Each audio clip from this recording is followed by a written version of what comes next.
मित्रकांड, आज वास्तव में आपके सामर्थ्य से परिचय हो गया। बिना शस्त्र स्पर्श किए आपने पांचाल के सैनिकों को परास्त कर दिया। आप अद्भुत हैं। सामर्थ्य शस्त्र नहीं मांगता राजकुमार, अवसर मांगता है। आपने जो साहस किया उसके लिए आपको अभिनंदन। ये युद्ध साहस नहीं था मित्र। नहीं राजकुमार, मैं युद्ध की बात नहीं कर रहा हूं। राज्य की मर्यादाओं को तोड़कर सत्य के पक्ष में खड़े रहने के लिए साहस की आवश्यकता होती है। आइए, पधारिए।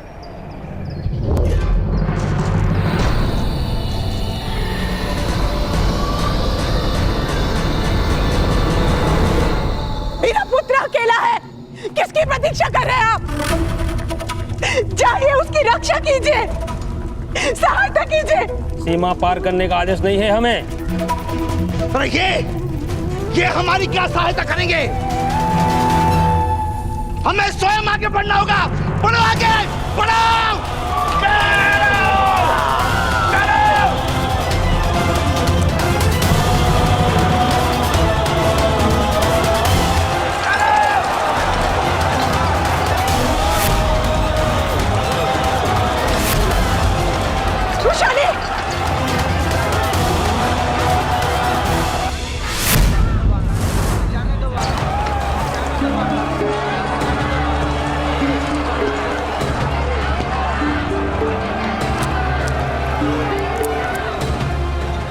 रक्षा कीजिए महाभाई, हमारे सूतों का कोई आधार नहीं, एकमात्र आपको छोड़कर। मेरे पुत्र की सहायता कीजिए, बंदी सूतों की सहायता कीजिए। शांत हो जाओ राधा। चेतावनी दिए बिना मैं सीमा का उल्लंघन नहीं कर सकता।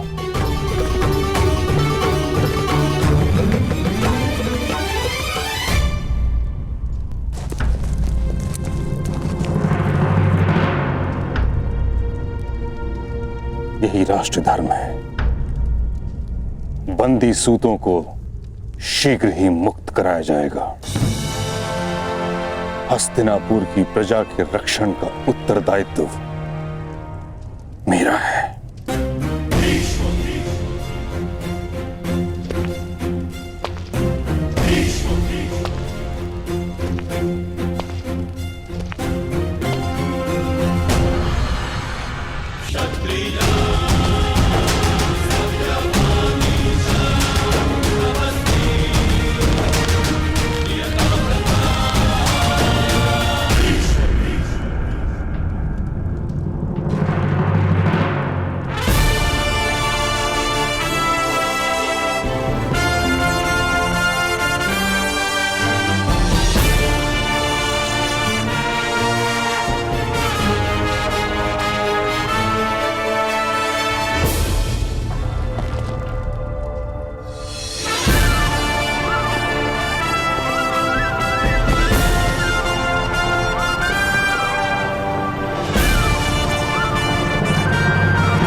पितामह, यदि मित्र कांड ना होते तो सूतों की रक्षा हो ही नहीं पाती। हस्तिनापुर के प्रत्येक जन की रक्षा होती, किंतु आपने बिना चेतावनी के सीमा का उल्लंघन करके राष्ट्र धर्म का अपमान किया है।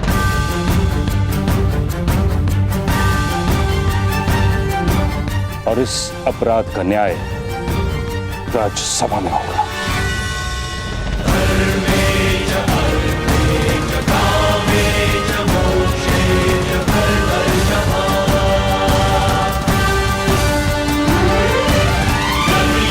प्रजा के प्राणों पर संकट हो उस समय राष्ट्र धर्म का विचार करना अधर्म है। महामहिम भीष्म, मौन रहो।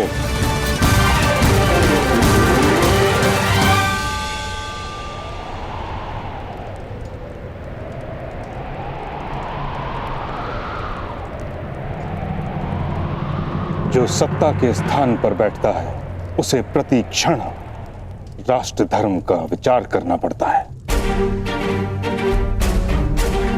जिसमें धैर्य नहीं उसे सत्ता का अधिकार नहीं।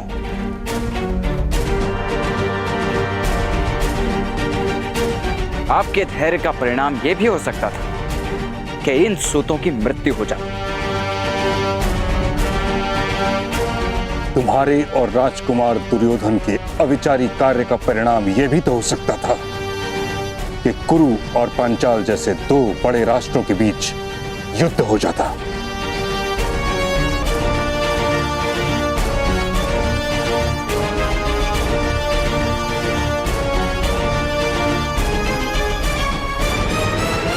कुछ लोगों की मृत्यु के भय से समस्त समाज के लोगों की रक्षा का विचार त्यागा नहीं जा सकता।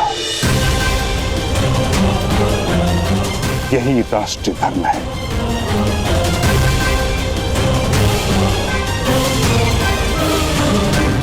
और राष्ट्र धर्म बलिदान मांगता है। महामहिम, ऐसा क्यों है कि क्षत्रियों का राष्ट्र धर्म सदैव हम जैसी छोटी जातियों का ही बलिदान लेता है?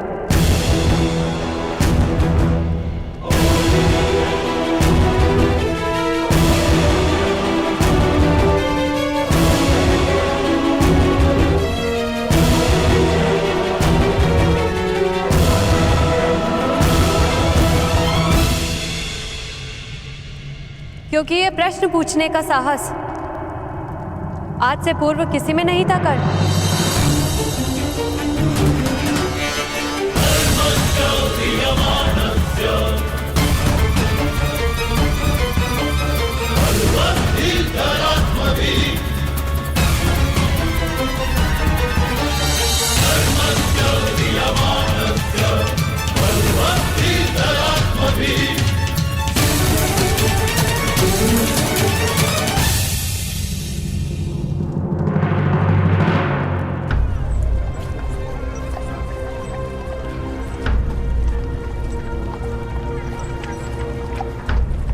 वृषाली उचित कहती, आपसे पूर्व प्रश्न पूछने का साहस किसी में नहीं था और आपसे पश्चात उत्तर जानने का सामर्थ्य भी किसी में नहीं होगा। सूतों को आपकी सामर्थ्य की आवश्यकता है भ्राताश्री। मुझ पर माता की इच्छा का बंधन है शौन। किंतु माता की इच्छा समाज के हित में नहीं है भ्राताश्री। आपका विवाह पूरे समाज के लिए बेड़िया बन जाएगा भ्राताश्री। आप ही कहते हैं ना कि संघर्ष सदैव बलिदान मांगता है, तो आज आप अपने विवाह का बलिदान दे दीजिए भ्राताश्री।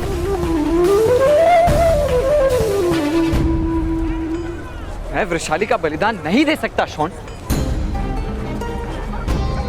वाग्दान के पश्चात यदि किसी कन्या का विवाह टूट जाए तो ये समाज उसे सम्मान पूर्वक जीने नहीं देता शौन।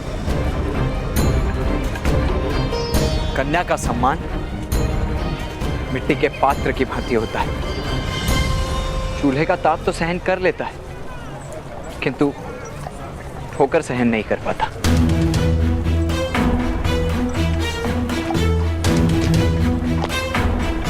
अब ये बंधन नहीं टूट सकता शौन, नहीं टूट सकता। असंभव, तुम मेरे पुत्र से विवाह करने से मना कर रही हो? चली जाओ यहाँ से। तुम्हारा साहस कैसे हो विवाह से मना करने का? कर्ण से श्रेष्ठ तुम्हें समग्र सूत समाज में और कौन मिलेगा? कर्ण अद्वितीय है, दिव्य है वो। मैं जानती हूँ माता,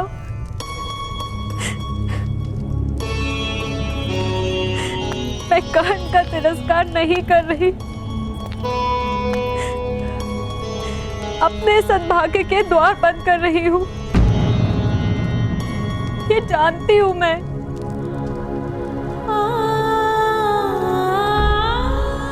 यदि जानती हो तो फिर इस निर्णय का क्या कारण है वृषाली?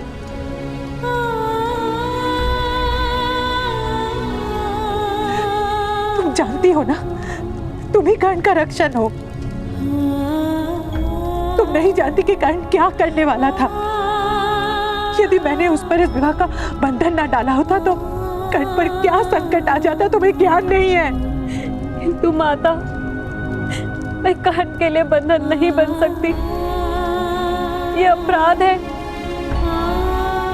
उसके जीवन का सबसे बड़ा दुख नहीं बन सकती मैं।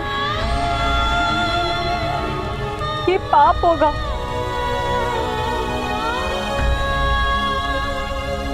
मुझे क्षमा कर दीजिएगा माता।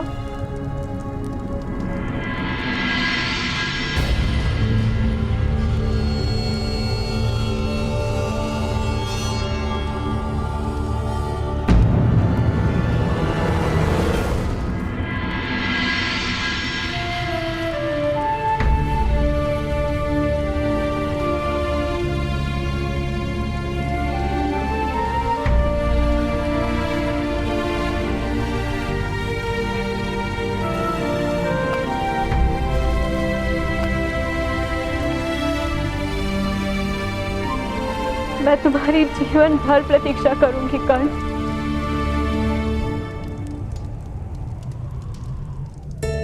जाओ, लक्ष्य भेद करो।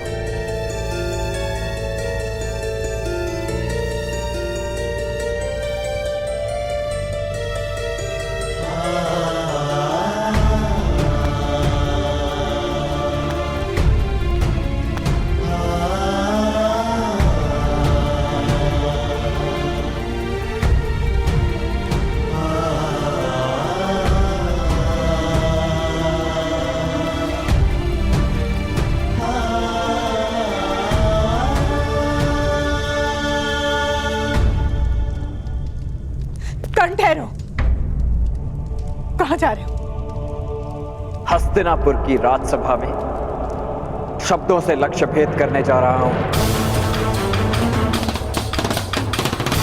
क्षत्रियों के दोहरे सिद्धांत को प्रकट करना मेरा लक्ष्य है।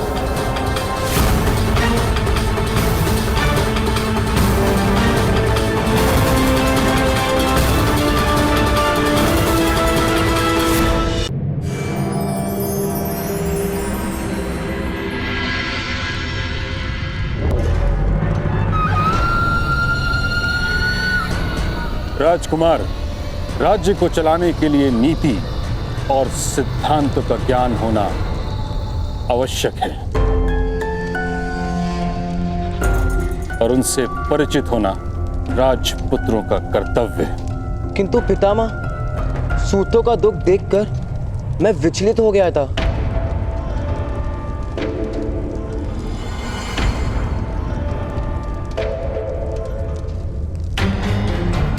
कुछ सूतों का दुख देखकर आपके हृदय में दया उत्पन्न हो गई, ये जानकर संतुष्टि मिली मुझे।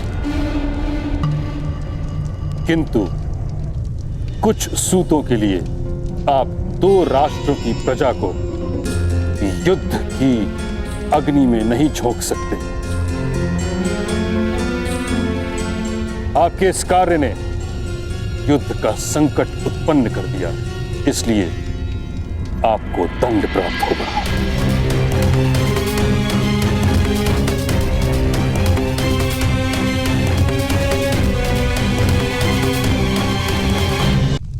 महामहिम,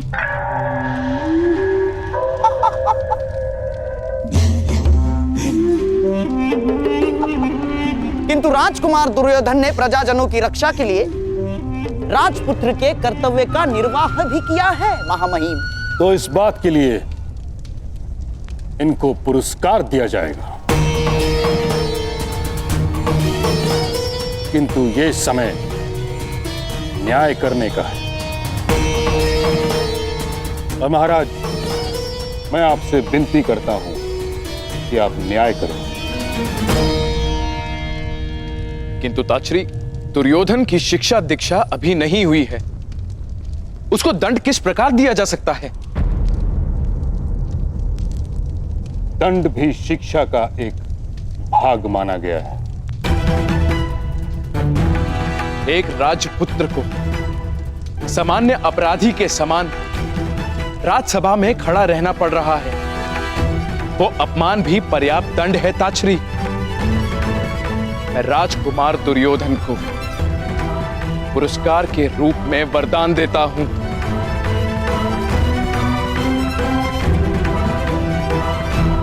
कि वो अपने जीवन काल में मुझसे एक बार जो भी वरदान मांगेंगे मैं उन्हें अवश्य दूंगा।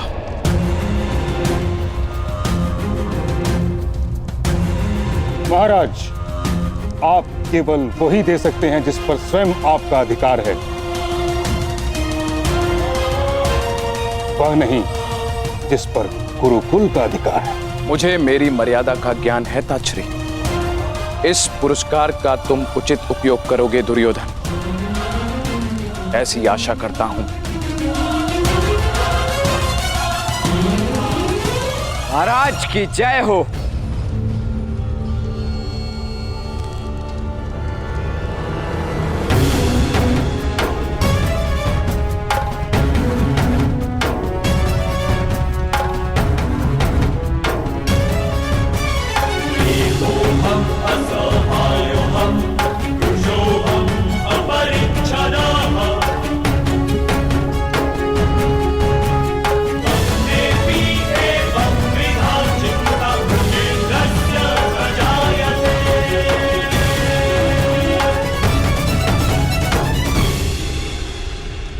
मैं भी अपना पुरस्कार प्राप्त करने आया हूं महाराज। राजकुमार दुर्योधन और मैंने ये कार्य साथ में किया था। यदि वे पुरस्कार के अधिकारी हैं तो स्पष्ट मुझे भी पुरस्कार का अधिकार है। कौन हो तुम?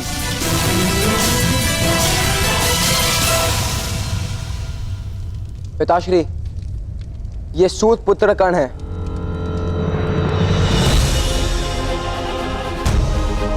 इन्होंने भी सूतों के रक्षा हेतु अपनी शौर्य का प्रदर्शन किया था। इनमें अद्भुत सामर्थ्य है पिताश्री।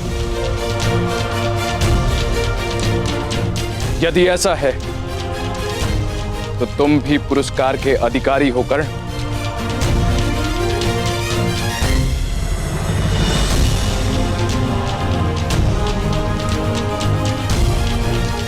महाराज, जिसे युद्ध करने का अधिकार नहीं, वो दूसरों की रक्षा किस प्रकार कर सकता है?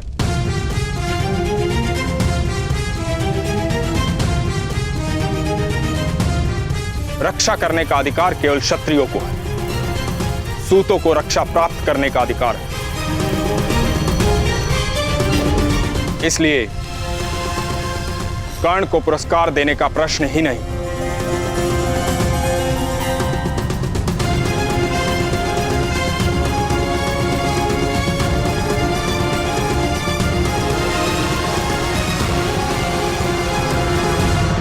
यदि पुरस्कार नहीं तो दंड दीजिए महामंत्री।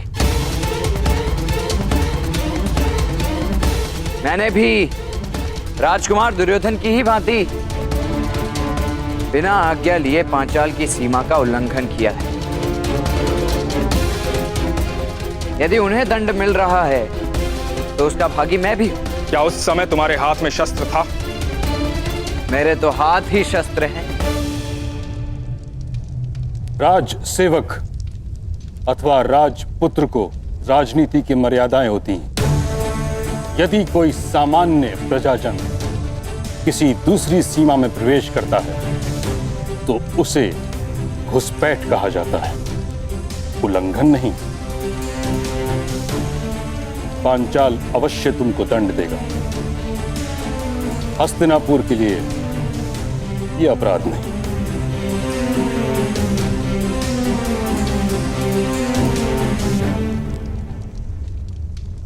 मैं जानता था महामहिम कि इस सभा में ना मुझे पुरस्कार प्राप्त होगा और ना ही दंड।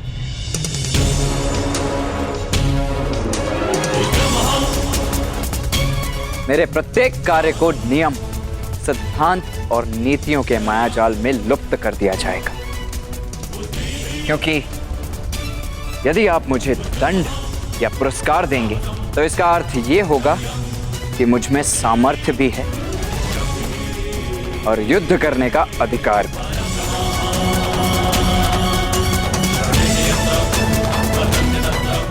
और दोनों ही मेरे अधिकारों की सीमा निश्चित करेंगे। मैं योद्धा बन जाऊंगा और क्षत्रियों की राजनीति ऐसी भयानक भूल कभी नहीं कर सकती। तुम मर्यादाओं का उल्लंघन कर रहे हो। क्षमा कीजिएगा, मर्यादाओं का उल्लंघन वे करते हैं जो मर्यादाओं को मान्य करते हैं। मैं तो आपकी मर्यादाओं को मान्य ही नहीं करता महामहिम। मर्यादाओं का आधार समाज की व्यवस्था पर होता है, तुम्हारी मान्यता पर नहीं। वही व्यवस्था अवश्य भंग होगी शीघ्र ही। वसंत पंचमी के दिन हस्तिनापुर के सर सेनापति और कुरुवंश के श्रेष्ठ योद्धा एक सूत पुत्र के रथ में खड़े नहीं रह पाएंगे।